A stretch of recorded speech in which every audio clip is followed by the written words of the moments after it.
السلام علیکم ورحمۃ اللہ وبرکاتہ۔ میرے بھائیوں، نکاح کو آسان بنانا چاہیے، مشکل نہیں بنانا چاہیے، کیونکہ معاشرے میں بے حیائی بڑھ رہی ہے۔ جتنا زیادہ نکاح آسان ہوگا اتنا ہی زیادہ جو ہے بے حیائی کی کمی ہوگی اور نیکی کا رواج ہوگا۔ اور نکاح میں صرف ایجاب و قبول یہ فرض ہے، گواہ فرض ہے اور مہر واجب ہے، یہ ہے۔ اور ولیمہ جو ہے یہ سنت ہے۔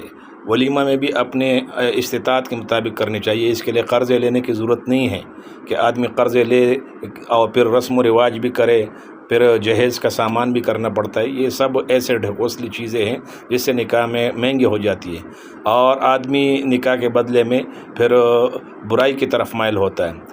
اور جب نکاح مشکل ہوگا تو بہت ساری بیٹیاں بہنیں اپنے گھر میں رہتی ہے اور سر کے بال سفید کر لیتی ہے، لیکن نکاح کا موقع نہیں ملتا، کیونکہ نہ انہوں نے تیاری کی ہوتی ہے، نہ لڑکے نے اتنا تیاری کی ہوتی ہے۔ تیاری کرتے کرتے ان کے سر کے بال سفید ہو جاتے ہیں۔ اس لیے نکاح کو آسان بنائیے، رسم و رواج کو مٹائیے، اور جتنا زیادہ ہم شریعت پر عمل کریں گے اتنے ہی ہمیں آسانیاں ملیں گی۔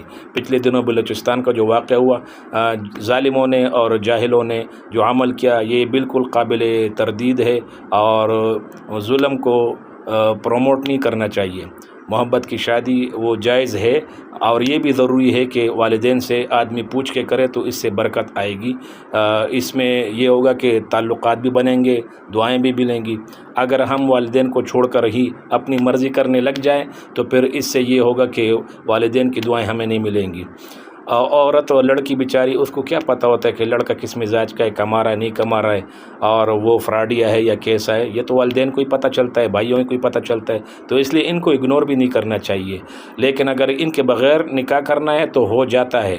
لیکن یہ جو پنچایت کے فیصلے ہوتے ہیں، جرگے ہوتے ہیں کہ پھر لڑکے کو یا لڑکی کو قتل کیا جاتا ہے، بالکل ظلم ہے۔ ایسا ظلم جو ہے وہ معاشرے میں ختم ہونا چاہیے۔ قتل کرنا، بدلہ لینا، یہ حکومت کا کام ہوتا ہے، عوام کا کام نہیں ہوتا ہے۔ اللہ تعالی ہمیں سمجھنے کی اور دین پر عمل کرنے کی توفیق عطا فرمائے۔